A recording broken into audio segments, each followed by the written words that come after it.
घर का बंटवारा। अरे विनोद, तूने हलवाई को सारा सामान तो दे दिया है ना?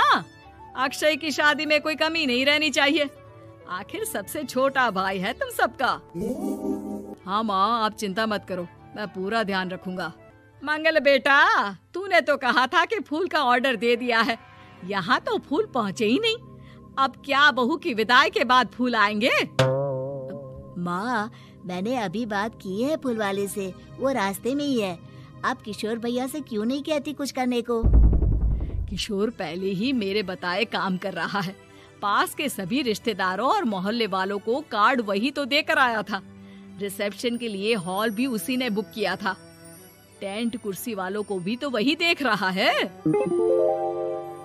पर कई मोहल्ले वाले तो हमारे भरे पूरे परिवार से जलते भी हैं। उन्हें बुलाने की क्या जरूरत थी? बेटा, शादी ब्याह में तो बुलाना ही पड़ता है, नहीं तो लोग क्या कहेंगे। दादी दादी देखो ना, हलवाई अंकल हमें लड्डू नहीं दे रहे, आप इनको डांटो ना। अरे चैन सुख दे देना बच्चों को लड्डू, क्यों तंग कर रहा है इन्हें? बीबी जी, मैं कहाँ मना कर रहा हूँ, लेकिन लड्डू बनते ही ये बच्चे उठा उठा कर खा लेते हैं। अरे मैं तो इन्हें थाल में रख के परोस भी नहीं पा रहा। भागो, अब कोल्ड ड्रिंक पीने चलते हैं। भागो भागो, अब कोल्ड ड्रिंक पीने चलते हैं। जैसे कि आप देख रहे हैं, आज इस घर के सबसे छोटे बेटे अक्षय की शादी है। घर में बहुत चहल पहल है। कुलभूषण की बीवी कमला को फुर्सत ही नहीं है कामों से, लेकिन कुलभूषण और घर के बाकी लोग कहाँ हैं? आइए देखते हैं। अजी, आप यहाँ आराम से बैठकर गाने सुन रहे हो और घर में अभी तक इतने काम बचे हैं करने को। अरे भाई, मेरे सबसे छोटे बेटे की शादी है, इसके बाद तो मैं अब चिंता मुक्त हो ही जाऊंगा। और फिर घर में तुम हो, बेटे बहुएं हैं, तुम लोगों के होते हुए मैं क्यों काम करूं? मैं तो शान से बेटे की शादी में जाऊंगा तैयार होकर। अरे ठीक है, अब आप आराम ही कीजिए। एक बार अभिषेक की बीवी आ जाए, फिर मैं भी आराम करूंगी और मेरी चारों बहुएं पूरे घर की जिम्मेदारियां संभाल लेगी। इतना कहकर कमला वापस अपने काम में लग जाती है। बेटा भी, तू अब तक तैयार नहीं हुआ? किससे बात कर रहा है फोन पर? तैयार कैसे हूँ? सैलून जाने से तो आपने मना किया है, क्योंकि मुझे हल्दी लग चुकी है। भाभीियों को देखो, सुबह से पार्लर में है। अक्षय की शादी हो जाती है और नंदिता बहू बनकर घर आ जाती है, लेकिन इस घर की खुशियों को मानो किसी की नजर लग गई थी। नंदिता के आने के बाद आए दिन घर की शांति भंग होती रहती। अपने माँ बाप की इकलौती बेटी को इतने बड़े परिवार की जिम्मेदारियां कहाँ संभालनी थी? अभी देखो ना, मेरे हाथों की मेहंदी भी अभी नहीं उतरी है और तुम्हारी मम्मी ने मुझे घर के कामों में लगा दिया।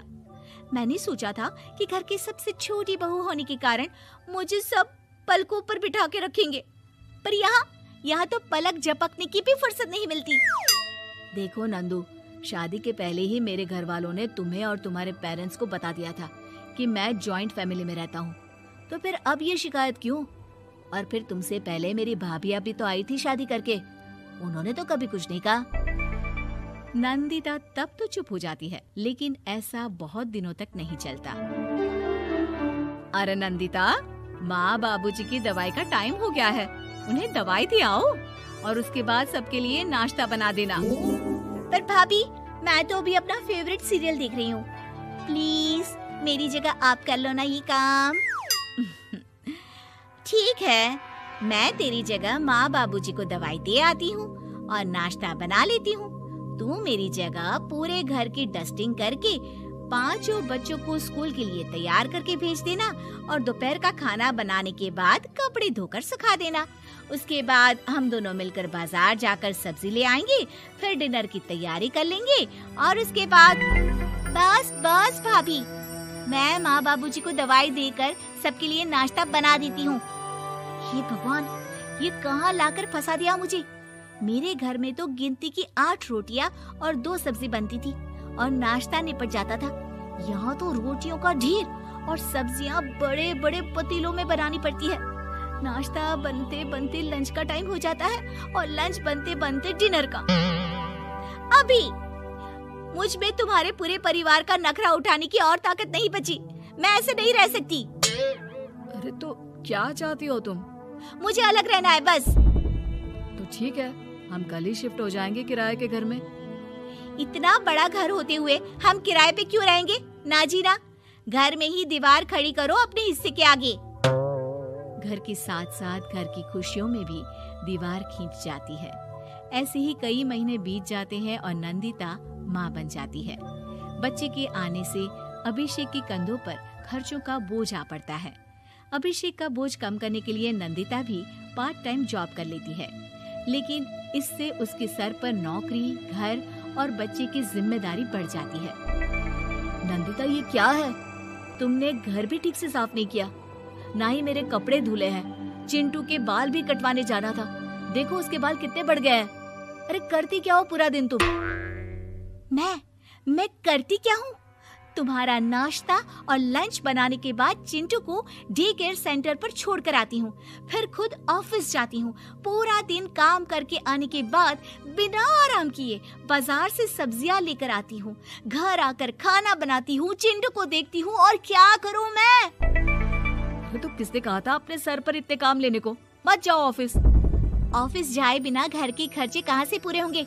चिंटू की डे केयर का खर्च, उसके लिए बेबी फूड का खर्च, प्रेस वाले का खर्च, ये सब तुम्हारी सैलरी से होता नहीं है। अगर परिवार से अलग नहीं होती तो इतनी मुसीबतें नहीं उठानी पड़ती तुम्हें परिवार के साथ मिलकर काम करने में दिक्कत थी, लेकिन काम तो अब भी बहुत है तुम्हारे सर पर। चिंटू को भी डे केयर भेजने की जरूरत नहीं पड़ती। उसको गोद में खिलाने के लिए दादा दादी और घर के सभी बड़े होते। उसके साथ खेलने के लिए उसके भाई बहन भी होते। मेरे तीनों बड़े भाइयों के बच्चे भी बड़े हुए हैं, लेकिन बिना महंगा बेबी फूड खाए, क्योंकि मेरी माँ और भाभियाँ बहुत अच्छे से जानती है कि बच्चे को क्या खिलाना चाहिए। बिजली के बिल जैसे खर्चे भी सब मिलकर बांट लेते थे, लेकिन तुम्हें तो सबसे अलग रहने में ही मजा आता है, तो अब शिकायत क्यों करती हो? बस करो अभिषेक, बस करो। मैं मानती हूँ कि मैं गलत थी। मेरे एक गलत फैसले ने हमें बिल्कुल अकेला कर दिया है सबसे। एक घर में होते हुए भी हम बाकी परिवार से अजनबियों की तरह रह रहे हैं। अभिषेक और नंदिता की सारी बातें घर के बाकी लोगों को सुनाई दे रही थी। तभी कमला बोल पड़ती है। अरे नंदिता बहू, किसने कहा कि तुम अकेले हो? तुम्हारा इतना भरा पूरा परिवार है ना तुम्हारे साथ। हम तो बस ये चाहते थे कि तुम अपनी गलती समझ जाओ।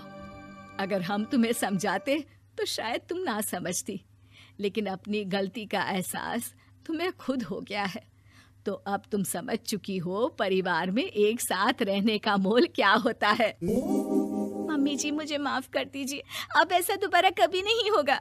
अरे माफी बाद में, पहले मेरा पोता जरा मेरी गोद में तो दे, और तू जाकर सबके लिए चाय बना ला।